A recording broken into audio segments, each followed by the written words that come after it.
Okay, let's unpack this.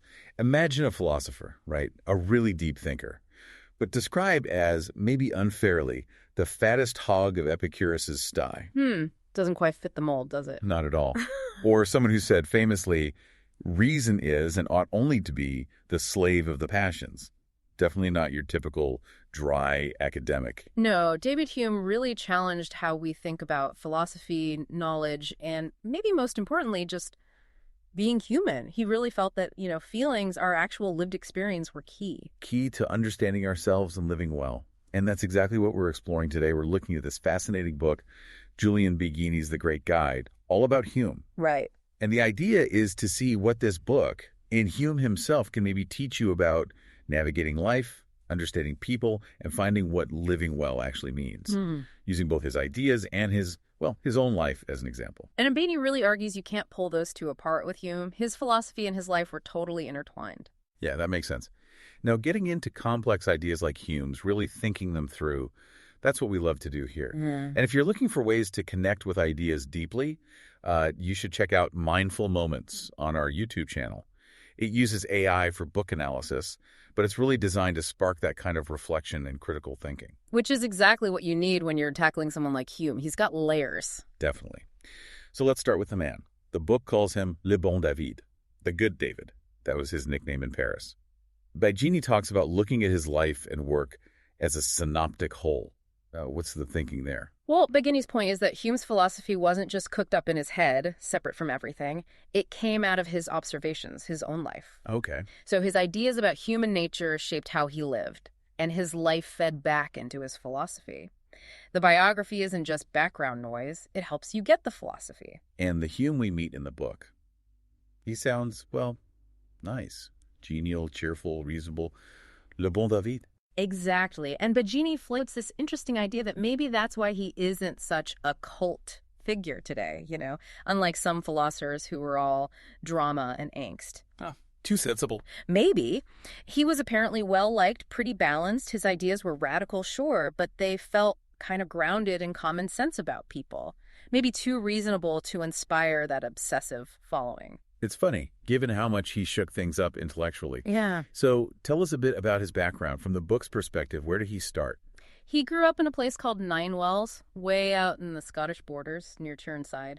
Baggini mentions the local word dreish for the weather, gloomy, damp. Sounds atmospheric. Yeah, and maybe that early quiet life shaped him.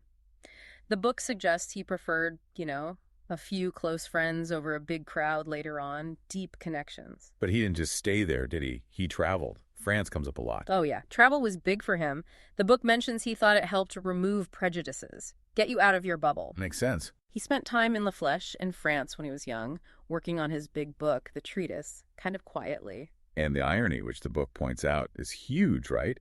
He was writing this major work rejecting abstract reason in the very town at the former college where Descartes, the arch-rationalist, studied.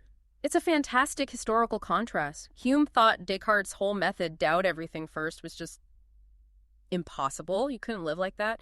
Baggini says Hume saw it as entirely incurable, like it just leads to paralysis. Okay, so if he wasn't starting with pure reason or total doubt, where did Hume start? What was his method, according to the book? Empiricism. Simple as that. Understanding has to come from experience and observation. He wanted to use the experimental method, like scientists used for nature, but apply it to us, to human nature. So watching how people actually are, not just logically figuring out how they ought to be. Exactly. Baggini says Hume felt pure rationalism was less suited the imperfection of human nature. It just didn't match the messy reality of how our minds work. And this empirical focus led him to question if knowledge even needs some kind of absolute certain foundation. Yeah, that's a key point. Baggini explains Hume's view. Knowledge isn't like a skyscraper built on bedrock. It's more like different truths kind of hang together. They cohere. Like a web. Sort of, like Wittgenstein apparently said later, borrowing the idea maybe. The foundation walls are carried by the whole house. Beliefs get stronger because they fit with other beliefs, not because they trace back to one perfect starting point. Okay, so focusing on experience, on how humans actually are. Yeah. That brings us to that really famous line, reason and ought only to be the slave of the passions. What's really going on there? Is reason just useless? It sounds pretty dramatic, yeah. Yeah. But Baggini clarifies it's not that we're just irrational blobs. Reason is the tool. It's brilliant at figuring out how to get what we want. Oh, okay. But the passions, our feelings, desires, emotions, those are what determine what we want in the first place, what we value. So, reason finds the path, passion chooses the destination. Spot on. Hume gives this example, which Baggini highlights, saying you'd prefer the whole world to be destroyed rather than you scratching your finger. Logically, there's no contradiction there. Reason alone can't say that preference is wrong. What tells you it's monstrously wrong is a feeling, a sentiment of disapproval. You just recoil from the callousness. And that connects directly to his ideas about morality. That's based on feeling, on sentiment. Precisely. Hume says, turn your reflection into your own breast and find a sentiment of disapprobation when you see something bad. Actions aren't right or wrong based on logic or divine rules alone. So how are they right or wrong then? They're virtuous or vicious based on whether they are agreeable and more useful. Do they feel good to us when we observe them? Are they helpful to people, to society? Utility and agreeableness. Interesting. And the book stresses that becoming virtuous isn't just about thinking right thoughts. It's about practice, habits. Absolutely crucial. Baggini emphasizes Hume's idea that doing good things builds correspondent habits.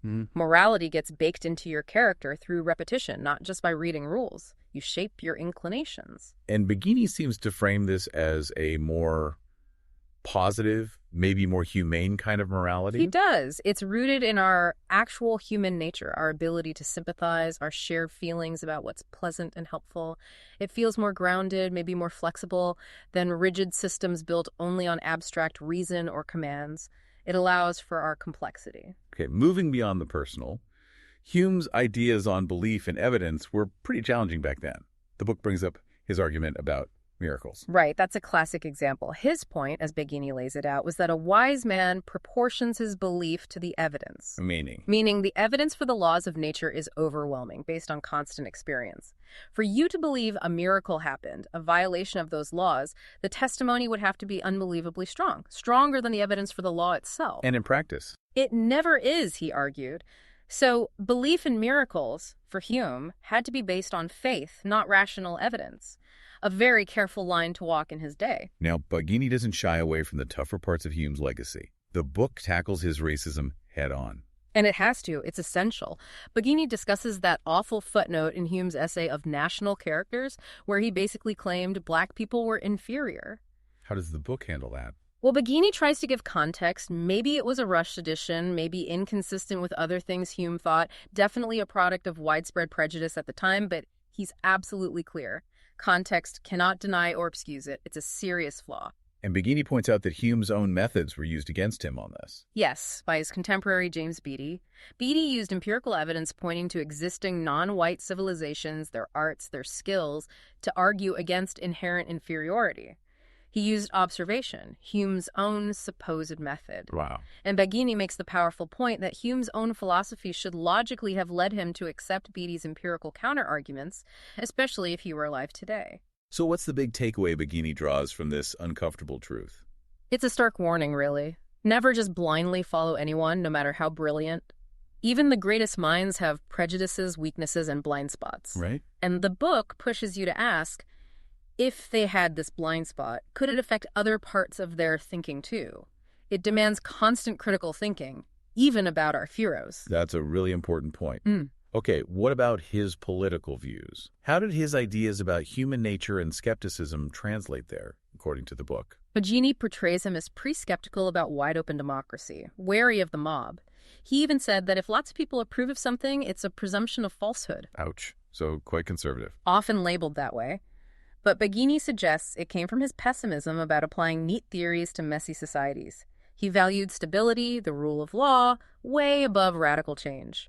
Better to stick with what works, he thought, unless things got truly tyrannical. Baggini presents it neutrally, noting the basis for his caution, but also hinting that maybe moderation itself needs limits sometimes. Did he have anything interesting to say about justice itself?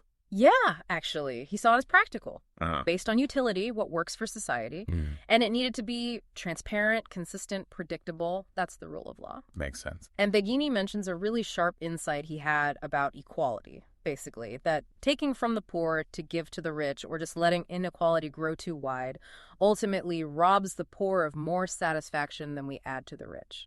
A very early nod to diminishing returns on wealth framed as justice. Fascinating.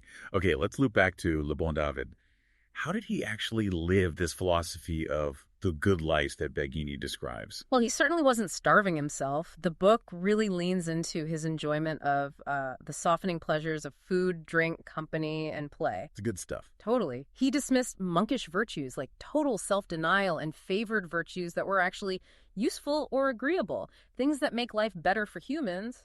That fattest hard comment might have been mean, but it maybe captured his appreciation for comfort, his sort of Epicurean side. And he even saw connections between humans and animals that were unusual for his time. Very much so. Baggini notes Hume argued humans aren't fundamentally different or superior. He saw animals as endowed with thought and reason, as well as men, just based on watching them, seeing their similar structures, how they behaved. A kind of early argument for continuity in nature, way before Darwin. And the final piece, maybe the most telling, his approach to death. Baggini paints a picture of remarkable calm. Yeah, and the argument is it wasn't stoic coldness. It wasn't pretending not to care. It was accepting the inevitable combined with a real appreciation for the life he'd actually lived. So you don't have to hate life to face death. Exactly. He showed you could love life's pleasures and still face the end without terror, just by accepting mortality. Baggini quotes him near the end saying he felt detached from life, mostly just a bit sad he wouldn't see his literary reputation grow even more, but basically content. That's a powerful image. Life and philosophy really clicking together. It really demonstrates his skepticism and focus on human experience didn't lead him to despair, but to a kind of calm realism. Well, that was quite a journey through Hume via Julian Baggini's book. Yeah. Thinking about these big, sometimes tricky ideas, seeing the connections, being critical. That's really what it's all about, isn't it? Absolutely. And again, if you want more tools to help you engage like that, check out Mindful Moments on our YouTube channel. Right. And for more conversations like this one, exploring fascinating books and topics, make sure you explore our other podcasts too. Definitely keep that journey of exploration going. For sure. So thinking about Hume as Baggini presents him, what's a final thought for you to take away? Maybe it's this. How do we learn from brilliant people who are also clearly flawed? How do we take their insights but stay honest about their prejudices? That's a big one. Or maybe it's the idea that really understanding human nature, the whole messy package, passions, habits, blind spots, reason, sympathy, all of it. Maybe that's a better foundation for living well than trying to reach some perfect, abstract ideal that doesn't fit us anyway. Great points. And look, your own thinking on this doesn't have to stop here. Please, keep exploring. Do subscribe to this show so you don't miss our next deep dive into another fascinating book. Yeah, and share this one with anyone you think would get something out of thinking about Hume. And if you really want the full picture from Julian Baggini, we definitely recommend picking up The Great Guide. We'll put a link in the show notes for you. And most importantly, always keep thinking critically. Question the ideas you encounter, whether they're from Hume or from today. Absolutely. Thanks so much for joining us. We'll catch you next time.